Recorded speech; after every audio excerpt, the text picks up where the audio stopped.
Naunahin lang si Jesus Christ tungkol kay Birhen Maria. Salamat ha. Ayaw i-shortcut ba ka talaga? Shortcut mo din ka rin ibuha ba? Kung sa'yo naulahin si Jesus Christ. Si Jesus Christ, siyempre naunahin kay gikan pa ni Maria, tao ba yan? Ni Iberbo Incarnato.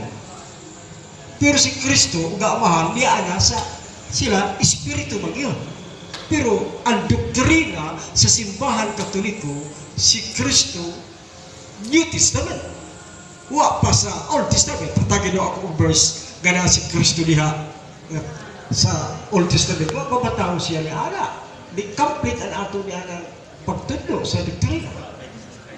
Wa pa si Kristo, wa pa siya matao.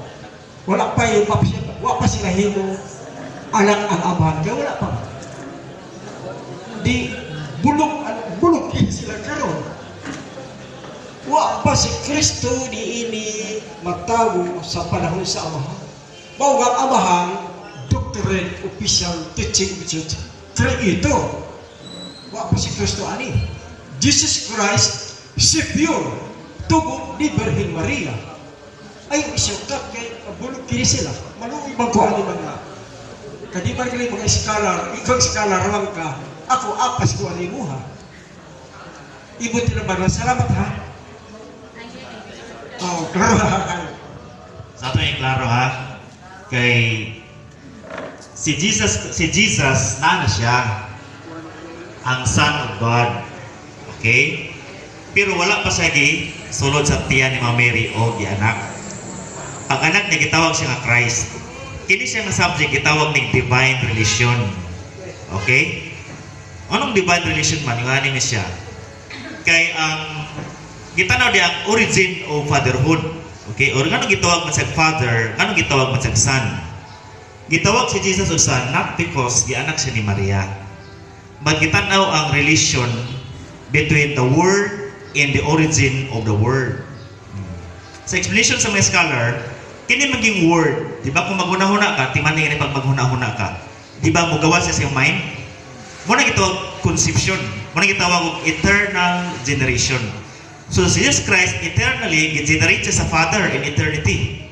So sa may relation sa nag-generate sa word o sa word nga generate, ang ilang relation muna gitawag Father and Son. Okay? Now, kining son karon, unsa may relation sa father and son? Ang ilang relationship is always love. So, manang God is always a Trinity. Na siya ay Father, ang origin of the Word, o ang Word nga gi-generate sa Father, o ang love ilang relasyon. So, nana sila, Father, Son, and Holy Spirit. Kini na yung son, nisulod siya sa tami ni Mama Mary. Gianak na siya Mama Mary, gitawag siya Christ. Manang Jesus, the Christ. I-shortcut pa na Jesus Christ, Jesus, the Christ, yun na siya.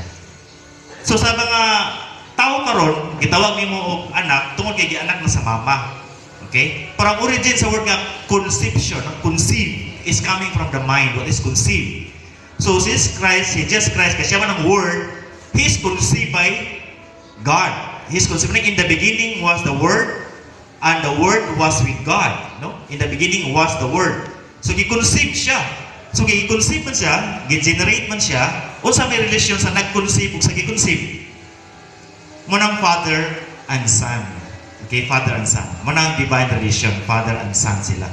So, ang sonship ni Jesus na before pa siya gisulod sa tami ni Mama Mary. Gianak niya siya ni Mama Mary, munang gitawag siya Jesus the Christ. Munang gitawag siya the only begotten Son of God, di ba? John 16. Begotten because God gibigit siya sa God within the being of God. Yung ang sonship ni Jesus Christ, Father and Son sila. Sige, Brad,